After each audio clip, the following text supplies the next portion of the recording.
Hey, we're here at with the Upperdeckreport. Al Newman and Ben Nyber here this afternoon at the Brunswick in Lakeville. And Ben, trying to stay positive. It's a beautiful day outside, and we're indoors. But yet the Twins played an afternoon game today. And Ben, the first order of business, we must first of all say thank you very much to Mr. Jim Thome. Not only did he hit his 600th home run in a Twins uniform, but yet he's been a consummate professional just like he has been his whole career, Ben. And today, the sad news finally comes to Minnesota. Jim gets to go back home to the Cleveland Indians.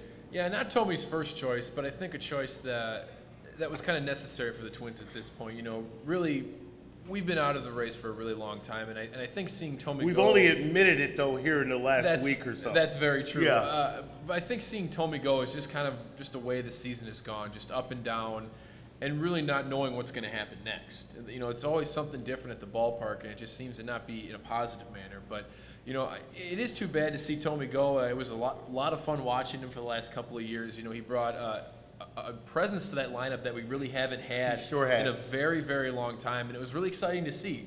You know, because when Thome was going to be in the lineup, you were going to see something special that night. Whether he's going to hit the top of the flagpole, he was going to give you 3 or 4 hard swings, and you knew something could have happened. Absolutely. You know, you don't know where to sit in the outfield. He hits him to left, center, right. So it is too bad to see him go, but at the same time, I think an understandable move for the Twins.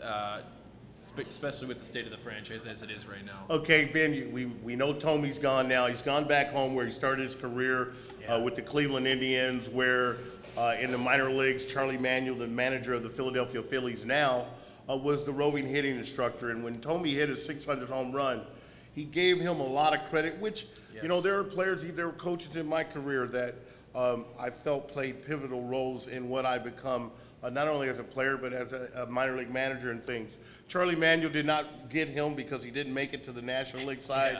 I'm sure that was another choice for him. But going back to Cleveland, I'm very happy, not only for Cleveland, for the people of Cleveland, but for Jim Thome, and I think that means a lot. The other guy that we thought was going to be claimed was Jason Kubel.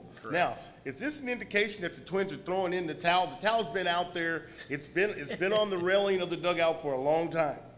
And Gardy, a couple dusts of wind. And whenever you see Gardy, he's always right by the steps. Correct. So has he thrown in the towel? Has the organization thrown in the towel, obviously for this year, by the moves of putting Thome and Kubel on waiver wires? Although they do that for a lot of players, but I've noticed Joe Mauer hasn't been put out on the waiver wire, and neither has Michael Kadire. But I tell you what, there's some people out there that would say, why come Joe with his 1 home run and 25 RBIs and not being able to play day games after night games? Some people are kind of getting tired of the nonsense. And I'll agree. You know, I'm one of them, and it's a little disappointing to see Mauer play in the field, at first or in right field and other positions, for 2-3 days in a row, and then the next day not be able to catch when that's the most demanding position on the field. Right. From a day-to-day basis standpoint. So it is a little frustrating as a fan. I personally think there's something else wrong with Mauer that they're not telling us. And I think what the Twins are trying to do as an organization is just try to get through this season. Get through it. Just get through it. Hopefully get something for some of these players that they're putting on waivers and can get some trades for, and just kind of move on and start I wouldn't say a rebuilding process, but a reloading process, which, it's going to take a long time for this organization to get back up to a World Series caliber type team. Sure it is. But I think we do have some pieces that we either can trade away or plug in right now that can stay and that can help us get back up to the top of the mountain where I think we need to be, and Twins fans have been wanting ever since they started winning in 2002 or 2001 again.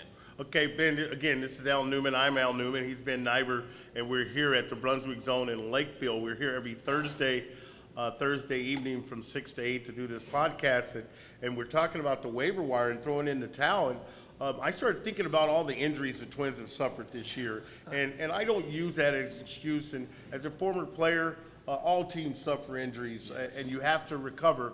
The thing that I say about this ball club from the very beginning, when they left spring training, Ben, for me, their backup players weren't of the caliber of a championship team. And by that, I mean, I know Punto was a little expensive, and he ended up in St. Louis, and he hasn't played much this year.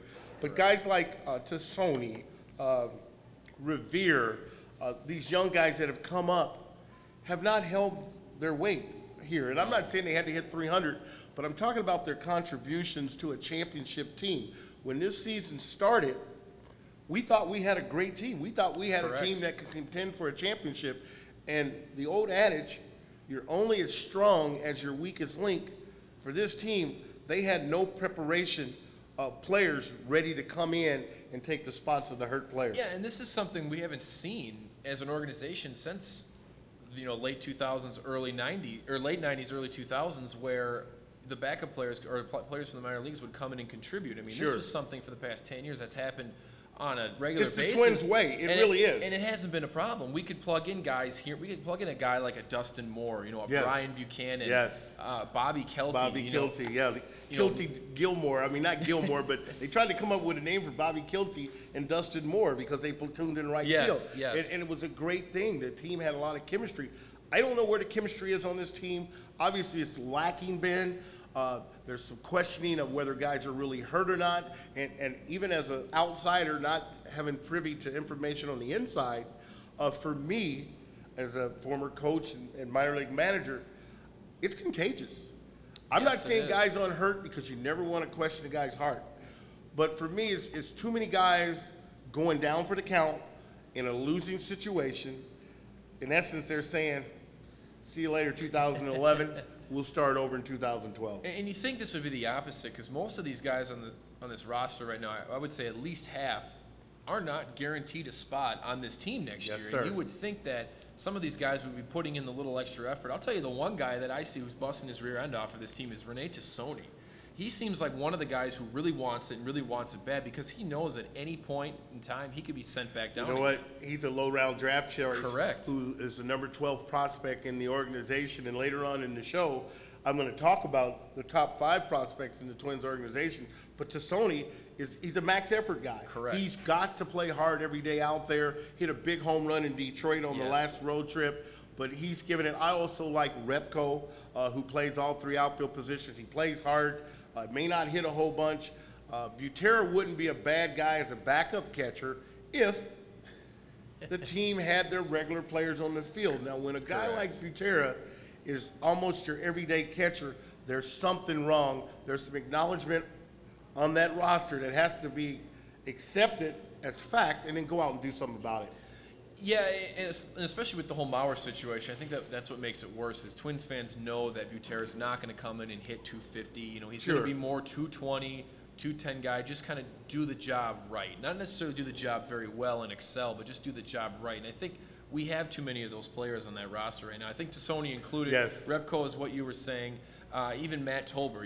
It's really tough to take this team seriously as a legitimate contender when those guys are having to start on a daily basis. They're playing 3-4 games a week. Yeah, instead of a weekly basis where it just used to be every Maybe Sunday. One, yes, exactly. And now it seems like it's every other day. It used to be just the day games. So Correct. that's twice a week, because I was one of those guys. And again, I know my athletic ability. I know what I was as a player. I'm not getting out over my skis, ladies and gentlemen. I'm not trying to say that I was a better player than I was, but I also acknowledge the fact that as a backup player, the more I played, the worst hitter I became. Well, the other thing was when you were playing, though, you were fun to watch. You Thank were a you. max I effort guy, appreciate like you were it. talking about. And those are the kind of guys that we like to see, and those are the kind of guys that have contributed to this team over the years from a backup standpoint, and that's just not happening right now. And I think that's where Twins fans are really frustrated. I think that's one of the main reasons that we're probably going to finish in last place. Yeah, it's close because we're only 2 games ahead of Kansas City right now. Yeah. We're only 2 games up, and my cousins are calling me from Kansas City right now. and it's not good. And that's territory this team has not been around for a very, very long time, and I'm sure it's territory that Bill Smith and Terry Ryan do not even want to flirt with anytime soon in the future. Again, you're listening to the Upper Deck Report. My name is Al Newman. He's Ben Nyber. We'll be back and continue the discussion. We're going to talk about home field advantage. Is Target Field a place?